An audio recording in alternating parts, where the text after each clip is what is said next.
tarde, pessoal. Eu sou o Thiago Maluta e hoje eu vim aqui apresentar para vocês um pouco do meu trabalho até, que tem a ver com SMS, WhatsApp e impacto social. Então hoje eu preparei um pouquinho para contar de duas experiências e vamos lá, que a gente tem bastante conteúdo para passar para vocês. Bom, um pouco do meu contexto, eu sou formado em engenharia da computação, já trabalho há um bom tempo já com diferentes projetos, gosto muito de open source, impacto social, educação pública, então vou estar sempre à disposição aí no final para poder continuar essa conversa. E um pouco do que eu quero mostrar aqui para vocês hoje é um pouco do trabalho que eu tenho hoje na Fundação Lema e também um período que eu trabalhei na startup Mova com nudges para impacto social. E eu queria começar, a primeira provocação para a gente começar esse papo aqui, tem a ver com as ondas da tecnologia, né? Hoje, quando a gente imagina, né, que vocês assistindo e vendo o título da apresentação, vocês viram, WhatsApp, SMS, será que alguém usa hoje, né, o SMS, já que o WhatsApp é tão popular? E, de fato, até quando você olha, por exemplo, para o histórico, né, de buscas no Google dos dois termos SMS e WhatsApp, você vai ver que no ano de 2013 teve um ponto de virada, né? O WhatsApp começou a se tornar mais popular, enquanto o SMS foi caindo. E o que leva a gente a refletir um pouco sobre, será que o SMS ainda é bom hoje? Será que o WhatsApp tem alguma adesão? O SMS tem alguma adesão? E aí, para apresentar para vocês um pouco dos caminhos, né, que eu acabei tomando, até nos projetos que eu acabei fazendo, tem uma questão que é muito importante quando a gente trabalha com impacto social, é de pensar a última milha, né? Como que a gente faz o conteúdo ou aquela informação chegar para quem mais precisa e provocar os impactos positivos. Então, nem todas as dores de comunicação que a gente consegue hoje construir são para ser usadas com a tecnologia mais popular, e sim para construir uma experiência que possa superar as barreiras e chegar com a melhor experiência possível para aquele público-alvo. Acho que um exemplo legal para mostrar é esse celular aí da Positivo, o P70S, que ele tem aquela cara, né, do Nokia antigo, mas na verdade ele carrega todas as funcionalidades de um celular moderno, mas que tem um custo baixo e permite que o usuário tenha uma interação boa com ele. E o sistema operacional que roda dentro desse aparelho é o KaiOS, que é um dispositivo, que é um sistema operacional feito para celulares mais simples, mas que tem boas funcionalidades. E até o Google mesmo tem investido nessa ferramenta, pensando que isso pode alimentar a base de usuários que estão desconectados e tem muita gente ainda no mundo precisando de conexão. Então, esse tipo de conexão, a entrega da última milha acaba sendo importante nesses contextos. E aí, eu vou entrar agora explicando um pouco assim dos exemplos, dos dois exemplos que eu queria apresentar para vocês hoje. E um deles e tem a ver um pouco com a arquitetura dessas soluções, né? Como é que elas se encaixam numa visão mais de sistema e de como é que cada coisinha se conversa com cada uma dessas partes. Então, eu quebro, né, o problema em três partes, né? A gente tem sempre o canal, a tecnologia e o produto. Quando a gente fala de canal, né, a gente está falando de por onde que essa informação vai, né? É via a antena de celular, é a internet, ela passa por alguma tecnologia que pode ser o SMS, o WhatsApp, e em cima disso tudo é construída uma solução, né, que é o produto que de fato chega para as pessoas. O conjunto desses três blocos forma a experiência hoje, né, que a gente oferece para o usuário. E quando a gente fala em impacto social, a gente precisa construir, né, as jornadas levando em consideração cada um desses três blocos. Então, a gente tem que pensar no canal que a gente está usando, a gente tem que pensar a tecnologia e o produto, né, a experiência que a gente constrói em cima. Então, hoje eu vou trazer um pouco da visão do produto que opera em cima da tecnologia e do canal, embora aí eu tenha outros exemplos que utilizem também outros canais e outras tecnologias. E começando a primeira jornada que eu quero apresentar aqui para a gente poder conversar, é a jornada dos nudges na Costa do Marfim. Esse foi um projeto que aconteceu no ano de 2018 e 2019. O contexto era um contexto bem desafiador de educação. Então, esse contexto ele fala, por exemplo, de 40% das crianças lá, né, do ensino fundamental deles, tem trabalho infantil, né, trabalho no campo, principalmente na produção de cacau, que é muito popular lá.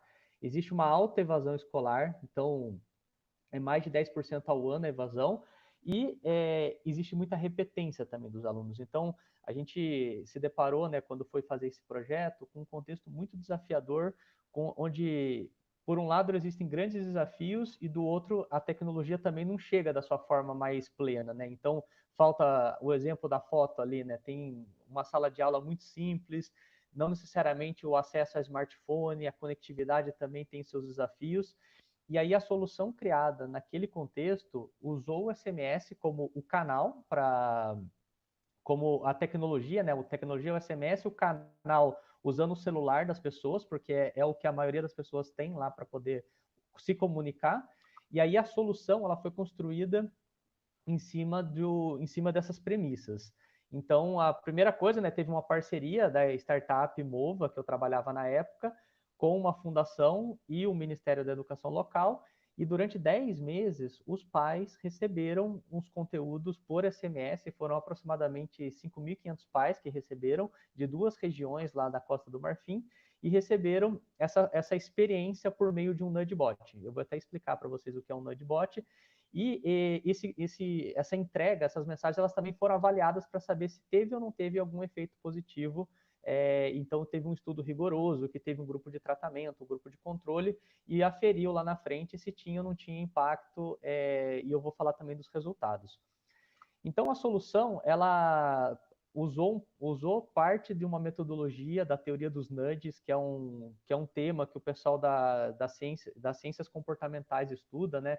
O nudge nada mais é do que é um empurrão para você tomar, um empurrão para uma escolha certa, né? Então, ele é uma pequena ação para encorajar aquela pessoa a mudar uma atitude. Então, ele é usado amplamente na sociedade, existem vários exemplos que tratam desse assunto, e no nosso caso, a gente construiu uma experiência de nudges pensando no impacto social e pensando naqueles problemas do contexto.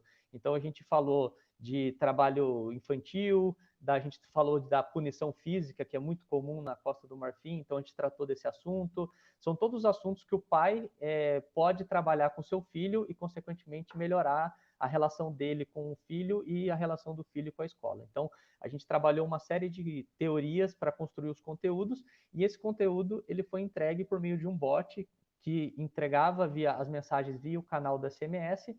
E aí o conceito do nudgebot, né, trabalha essa ideia de ser simples, de ser persistente, dele ser autônomo. Então, durante os 10 meses, os pais continuavam recebendo os conteúdos toda semana por SMS, e eles não necessariamente precisariam interagir com aquele material, com aquela informação, e com o passar do tempo a gente conseguia ver o comportamento mudando, e o estudo rigoroso serviu para comprovar esses efeitos lá na frente.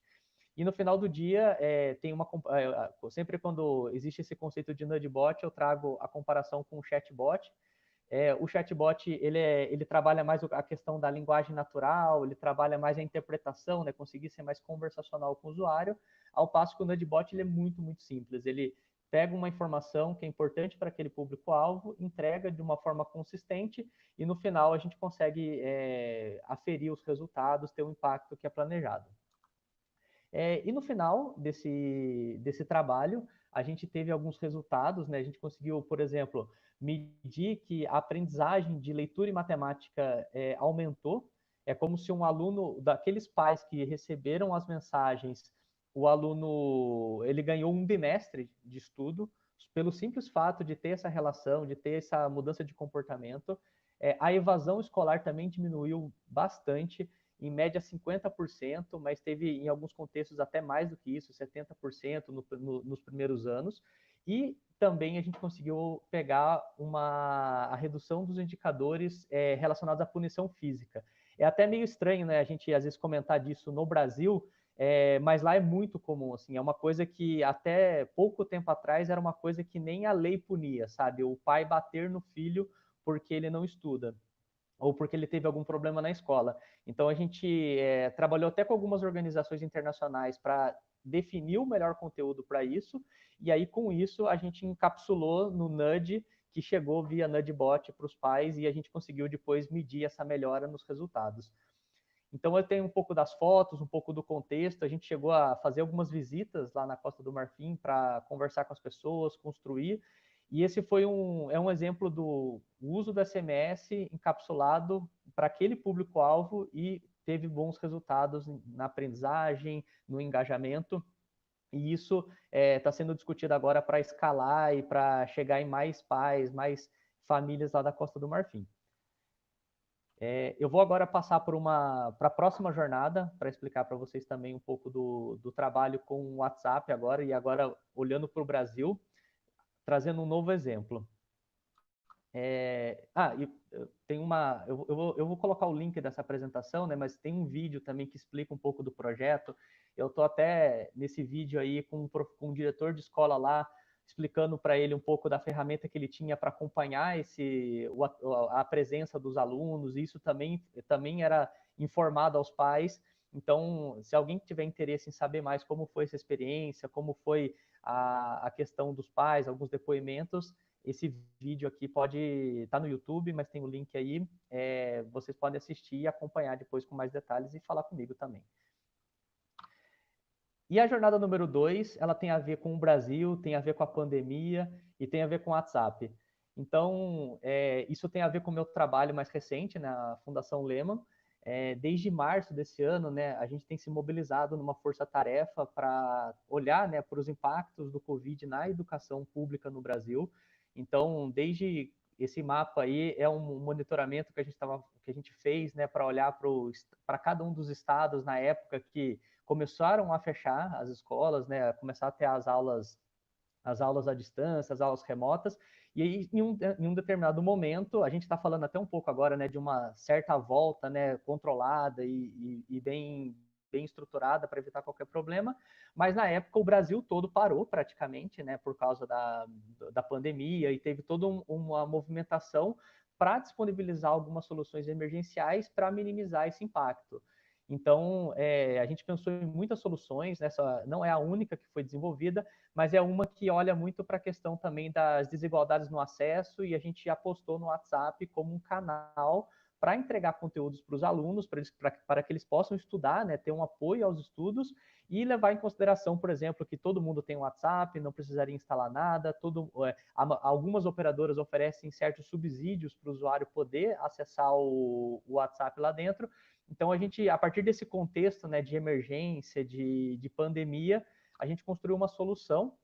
Essa solução é o Aprendizap. Ele também tem um link aí, se vocês quiserem testar ela, inclusive agora, fique à vontade, tá aí o site e o QR Code para mandar a mensagem pro bot já para receber uma experiência. Então, a gente fez uma parceria, né, onde eu trabalho a Fundação Lema com a Fundação Umbi, e a gente definiu, né, construir um bot para os anos finais, né, o Ensino Fundamental 2, e aí o contexto da solução foi trilhas semanais com conteúdos e exercícios, sempre gratuito, para ajudar o aluno a estudar nesse período de quarentena. Esses conteúdos eles foram adaptados, né, por educadores. A gente contratou um time de professores que olhou também para os parâmetros, né, da Base Nacional Comum Curricular e adaptou esses conteúdos para esse produto que estava nascendo, né, para a experiência de mensagem, para tudo isso. Então, a gente fez essa solução muito rápida, pensando na emergência do momento, né? Ela, da ideia até o lançamento, ela foi ao ar em 20 dias, e a gente conseguiu ter bons resultados também com essa solução. Então, a gente, agora, né, com mais de 2 meses da solução já funcionando e ainda disponível para as pessoas, a gente tem mais de 115 mil alunos que se inscreveram para estudar dentro da ferramenta. Toda semana eles recebem 10 atividades para estudar, e isso sequencial, né? A cada semana entram novos conteúdos. A gente conseguiu pegar usuários do Brasil inteiro, então esse mapinha é um pouco da distribuição, né? As áreas mais em vermelho é onde tem mais usuários, mas hoje aqui nas estatísticas, né, a gente tem Bahia, Minas Gerais e São Paulo como os 3 estados com mais alunos, e tem uma representatividade muito grande de alunos de escolas públicas, né, que era o principal objetivo quando a gente lançou essa ferramenta. E a gente começou a aprender muito, né? Como que os alunos usam. Então, a gente aprendeu também que professores têm muito interesse. Na semana que vem, a gente vai lançar uma versão do aprendizado para professores, para o professor poder acompanhar a atividade com os seus alunos. E alguns estados e alguns municípios também estão interessados em usar essa ferramenta não mais como apoio, né, mas sim como parte integrante da oferta, né, para apoiar nesse momento. Então, a gente teve uma adesão bastante grande desse trabalho como um todo. Eu queria usar agora esse momento para ouvir um pouco das perguntas e entender, e só fechar falando que hoje, né, o meu trabalho na Fundação Lehman tem a ver com o uso de tecnologias para impactar positivamente a educação pública no Brasil. Eu trabalho especificamente num laboratório de inovação lá dentro, então eu acho que a Campus Party é um lugar adequado para comentar um pouco também desse trabalho de olhar, né, para como que a tecnologia ela pode ser aplicada para o contexto de educação. E eu queria deixar muito o convite, sabe, para as pessoas que estão assistindo aqui essa apresentação, né, para que se vocês tiverem alguma ideia, sabe, que envolva produto, tecnologia, um canal e coisas não necessariamente tradicionais, sabe, coisas que sejam ainda algumas ideias, eu sou essa pessoa para vocês poderem conversar e vou estar à disposição, vou deixar meus contatos aqui para ouvir vocês, sabe? Eu acho que tem muitas boas ideias. A gente tem explorado alguns canais para além do WhatsApp, para além do SMS. Então eu tô à disposição. Eu vou responder a pergunta aqui do Thiago, né? Se esses bots são open source, se sim, onde encontro esses repositórios. Não são open source, especificamente esses. A plataforma do SMS, né, que uma das plataformas usadas na época para disparar o SMS é uma plataforma open source, chama Rapid Pro. Ela é a casca onde o conteúdo foi desenvolvido, e eu posso deixar esse link, entre em contato comigo que eu te mando esse material. E no caso do WhatsApp, é mais uma questão de integração mesmo com o WhatsApp, sabe? Assim, a solução ela é mais no conteúdo do que necessariamente qualquer ferramenta que você hoje construa que possa enviar um conteúdo via WhatsApp vai funcionar porque o valor está no conteúdo que foi criado. Também respondendo aqui, né, quais as vantagens, né, do uso do SMS e do WhatsApp. O SMS tem uma grande, assim, existem prós e contras das duas soluções, mas falando de forma bem pragmática, o SMS ele já está instalado no celular das pessoas, né? Então, desde o momento que ela tem um chip habilitado, ela já pode começar a receber o conteúdo. As pessoas não necessariamente bloqueiam essa notificação também. Então, até muito tempo, o SMS era o anti-app, né? Então, ele não precisaria de nenhuma instalação e você já poderia começar a se comunicar. E também tem como você não cobrar do usuário para responder, então tem uma série de funcionalidades. O WhatsApp, ele está agora virando uma ferramenta mais popular no Brasil, mas ele ainda demanda de algumas questões do tipo, precisa de um smartphone, você precisa de conectividade para operar, mesmo que as operadoras ainda estejam subsidiando, né, o serviço. Então, o SMS, eu quis ilustrar ele, né, muito como uma solução que funcionou muito bem na Costa do Marfim e funciona também no Brasil, como em alguns contextos de muita desigualdade, muita escassez, né, no acesso a dispositivo, a conectividade, mas a gente não precisa ficar preso a um canal, né? Dá para essas coisas se conversarem, então ter o conteúdo sendo entregue pelo WhatsApp, pelo SMS, e a gente pode combinar isso para o melhor uso, pensando sempre no usuário, né? O Gustavo perguntou do código, o código é open. E aí, Gustavo, igual eu estava comentando, tem o conteúdo e tem a plataforma que envia, né? Então, uma das plataformas, por exemplo, que pode ser usada para enviar, né, conversar com canais, enviar conteúdos, é o Rapid Pro, é uma plataforma desenvolvida em parceria com a Unicef, o código dela é aberto, e aí você pode ir lá configurar o canal, se você quer o SMS e outros serviços, mas o valor maior desse trabalho todo foi em combinar a tecnologia com o conteúdo desenvolvido. Então, quando eu falei do exemplo do SMS, tem uma questão de conteúdo desenvolvido em cima da teoria de ciência comportamental, dos nudges, e dentro do WhatsApp também esse conteúdo adaptado para a base nacional comum. Então, tem uma construção em cima do conteúdo. e esse conteúdo ele está dentro da solução. No caso da Mova, tem a solução dentro do Nudbot, e no caso do Aprendizap, ela está lá. Se você pode, no caso do Aprendizap, até se você entrar como professor lá dentro, você vai poder ter uma ideia da estrutura e como é que ela foi pensada.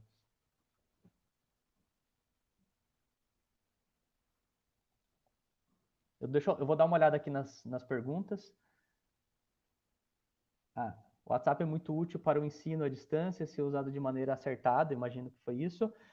Sim, nenhuma dessas propostas, né, de tecnologia, elas vão realmente substituir, ser a bala de prata na educação. Na verdade, elas vêm muito numa função de complemento, né, e o que a gente tem aprendido muito não só levar a tecnologia até o aluno, mas também ter o professor como um agente no meio, né, apoiando na disseminação, e cada vez mais tecnologias que o aluno já tem acesso, né? Então, não necessariamente ele vai ter que instalar um aplicativo novo. A gente sabe que tem um desafio de espaço nos celulares, né? Não é todo aplicativo que as pessoas vão instalar. Então, a gente tenta jogar simples, né, nas tecnologias, e a gente tem explorado outros caminhos também. Então, eu acho que o WhatsApp ele é um caminho super valioso para poder fazer alguns experimentos e aprender ainda. Acho que a gente está cada dia aprendendo mais, e combinar isso com outros canais também. Eu vou dar uma olhada aqui nas perguntas.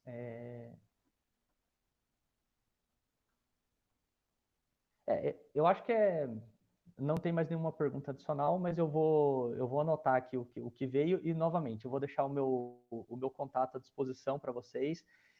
Gostaria muito de ouvir, né, da audiência aqui sobre se tem professor, que experiências vocês estão fazendo com o uso de tecnologias, e também como que, se vocês tiverem ideias inovadoras, quiserem conversar com uma fundação que está olhando para isso, com uma lente de inovação, tecnologia e educação, eu vou me colocar sempre à disposição para ouvir vocês, gente.